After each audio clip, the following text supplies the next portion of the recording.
வணக்கம்.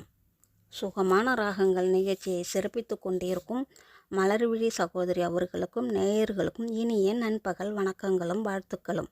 வாழ்க வளமுடன்.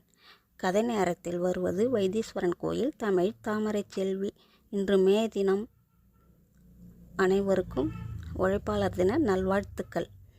உழைப்பின் மகிமை பற்றிய சிறுகதை. ஒரு ஊரில் தந்தை 2 மகன்கள். தந்தை விவசாயி, மகன்கள் இருவரும் சோம்பேறிகள். தந்தை தன் மகனிடம் சொல்கிறார், நாம் 3 பேருமா சேர்ந்து கொஞ்சம் கொஞ்சமாக அந்த பாறையை வெட்டி எடுத்துட்டா நிச்சயமாக அதுக்கு கீழே தண்ணி இருக்கும். கொஞ்சம் தயவு பண்ணுங்கப்பா. வேலப்பன் தன் 2 மகன்களிடமும் கெஞ்சினார். அட போப்பா, இந்த வட்டாரத்திலே எல்லா கிணறும் வருஷத்துக்கு முன்னாடியே வற்றி போச்சு. ஏதோ அதிர்ஷ்டம், நம்மளது மட்டும் 4 மாதம் முன்னால் தான் வற்றி போச்சு. இனிமே பாறையெல்லாம் வெட்டி எடுத்தால் கூட கிடைக்கும்னு நிச்சயமில்லை. வெட்டி வேலைக்கு நாங்கள் இல்லை என்ற இருவரையும் ஏக்கத்தோடு பார்த்தார் வேலப்பன். சுத்த சோம்பேறி மகன்கள். சாப்பிட்றதும் ஊர் சுற்றுறதும் தான் வேலை. அந்த வட்டாரத்தில் உள்ள எல்லா கிணறுகளும் 1 வருடத்துக்கு முன்னரே வற்றி போனாலும் வேலப்பனின் பாட்டன்காலத்து கிணறு மட்டும் வற்றாமல் இருந்தது. அதுவும் 4 மாதங்களாக வற்றிவிட்டது. கிணற்றின் அடியில் உள்ள பெரிய பாறையை வெட்டி நீக்கினால் நிச்சயமாக அதன் கீழே ஊற்று பெருக வாய்ப்பு உண்டு என வேலப்பன் உறுதியாக நம்பினார். எங்கேயோ அடைப்பு இருப்பதால் தான் கிணறு வற்றி இருக்கும் என நினைத்தார். மகன்கள் உதவியை வேண்டினார். உழைத்து வாழ்ந்த அவருக்கு சோம்பேறிகளாக 2 மகன்கள்.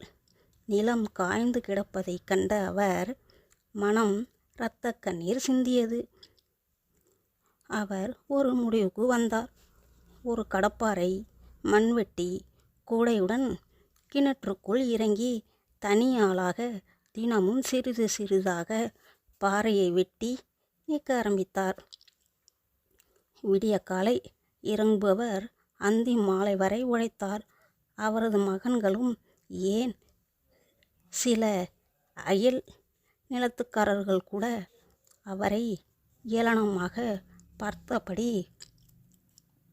கிழவனுக்கு ஏன் இந்த வெட்டி வேலை என்று சொன்னார்கள். அதை பற்றி அவர் கவலையே இல்லை. கிட்டத்தட்ட 2 மாதங்கள் கடுமையாக உழைத்தார். 8க்கு 8 அடி நீளமும் அகலமும் 10 அடிக்கு மேல் ஆழமும் பாறையை அவர் ஒருவரே சிறிது சிறிதாக வெட்டி நீக்கினார்.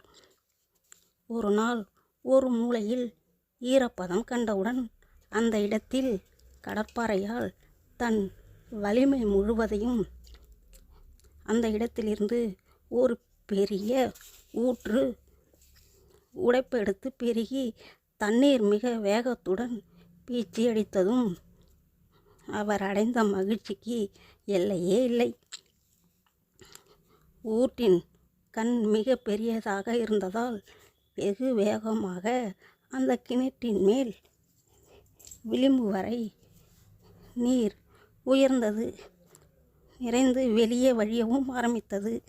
அவரை ஏளனமாக செய்தவர்கள் எல்லோரையும் அந்த கிணற்று நீரை எடுத்து பயன்படுத்த அனுமதித்தார். அவர்கள் வெள்ளாமைக்கும் பயன்படுத்த உதவினார்.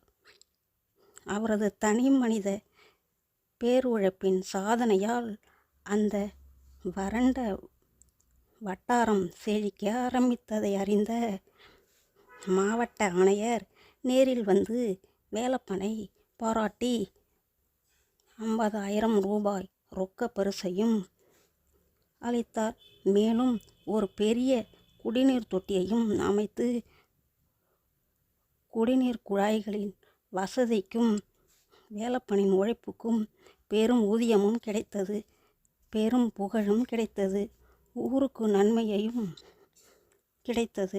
கண்ட இரு மகன்களும் தந்தையின் பெருமையையும் உழைப்பின் மகிமையையும் பூரணமாக உணர்ந்து கொண்டவர்களாக ஆளுக்கு ஒரு மண்வெட்டியுடன் வயலை நோக்கி நடந்தனர்.